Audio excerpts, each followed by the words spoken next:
Hi everybody. I wanted to make a quick video for you over Unit 5 discussion question 1 regarding police gratuities.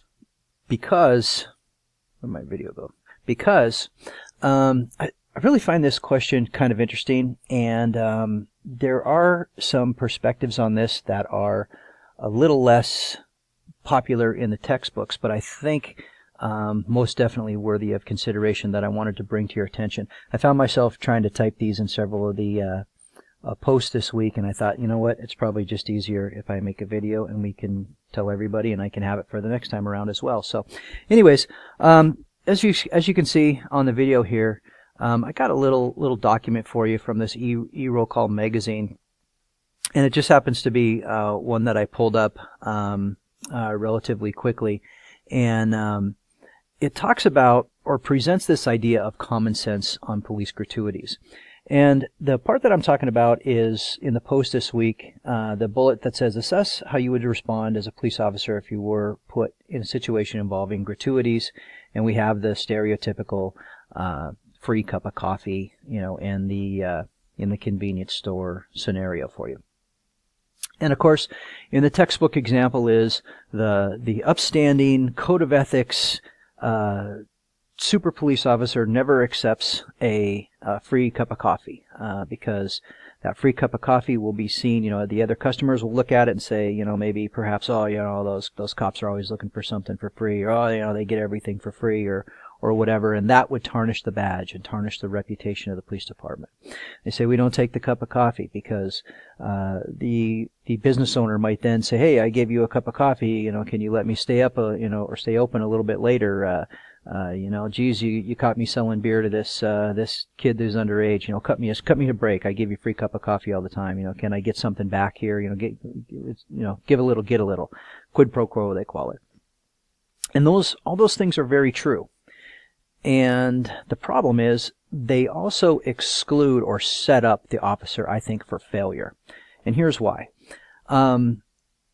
Before you are a police officer, you are a person. And people are social animals. And when we meet each other, when we come into contact, there is always a positioning that happens, right? Sometimes we call it group dynamics or interpersonal communications or whatever, but there's always a positioning, right? First thing you ask, hi, how you doing? Where do you work?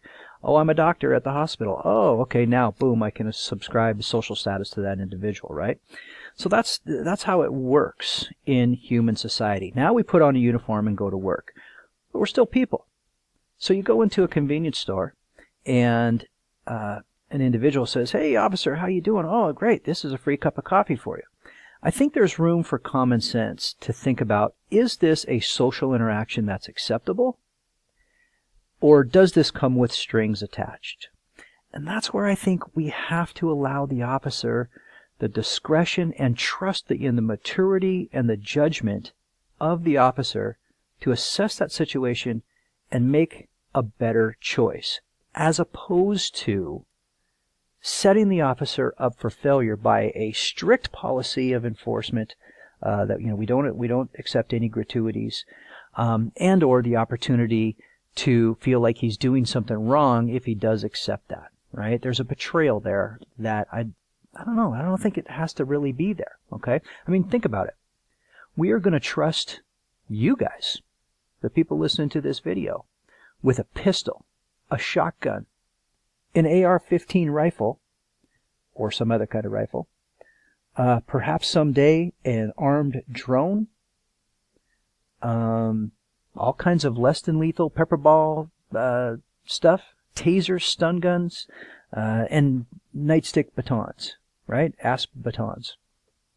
Yet, we're worried about you accepting a free cup of coffee and not being able to discern whether or not that comes with strings attached or it is a socially appropriate gesture. It just doesn't make sense to me, right? And it doesn't make sense to some other people as well. So in this article here, the common sense on police gratuities, they sum it up in a quick paragraph for you, what I can never seem to say in a paragraph, which is, Del Pozo said some gratuities are tokens of civic friendship that are seen as vital to forming bonds that the community policing requires. I would rather assume that such small tokens are given and taken for all the right reasons, right? And this is what DiPozzo is saying as well, right? Why set the police officer up for failure and or a situation that he doesn't really need to be in, and then trust him with his rifle as he goes back out the door into the night? Just doesn't make sense. Now, community policing would dictate the exact opposite of what these policies say. Community policing says go out there, mingle, mix it up. As a matter of fact, in some cases, the police provide the coffee. If you want to Google something kind of fun, look up Operation Icebreaker in the Boston Police Department, right? They go out with hoodsy cups of ice cream and hot dogs into the community and eat hot dogs and provide ice cream for people and attempt to build community relations. How do they do that? They do that through the social interaction of food. Food is the bridge that allows the conversation to happen, right? Just to kind of put the icing on the cake to this position, right? This school of thought. I wanted to just bring up this guy, Anthony Bourdain, right? And this is a video I have. You can see the link right up here if you care to take a look at it yourself. But in this video, I won't play it for you, but Anthony is being interviewed by another person about his show, and he's talking about politics, food, and how he was able to weave and intersect those two worlds together in his show to make a social and political commentary. And I really like Anthony Bourdain's shows. I found them very, very interesting. You know, he's a very popular TV host, in case you don't know who he is, who's since committed suicide, unfortunately. But the magic of his show was he always had people sitting down to eat.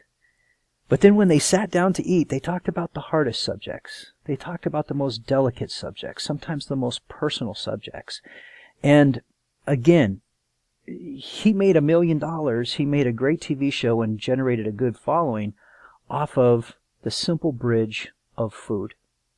And food bringing people together. So I'm not saying I'm right. I want to just give you a perspective to think about. I want to give you some food for thought. When you go into a convenience store someday in the future, after you leave this class and this school and go out and get your jobs and do those things, I trust you to make the right decision. I trust you to understand and be socially aware and mature and smart enough to say, this is a time when I need to leave, the 89 cents on the table. Whether the store owner takes it or not is his business, but I'm leaving it here. I trust you to look across the room and consider the perspective of others about what you're doing. And I trust you to go into the night with a high-powered rifle, a metal nightstick, a .45 caliber pistol, and defend and protect the people that you're sworn to protect. And if I can do all that, I hope I can trust you to make a decision about a free cup of coffee. And that's my 2 cents worth. Thanks, everybody. I hope you like that.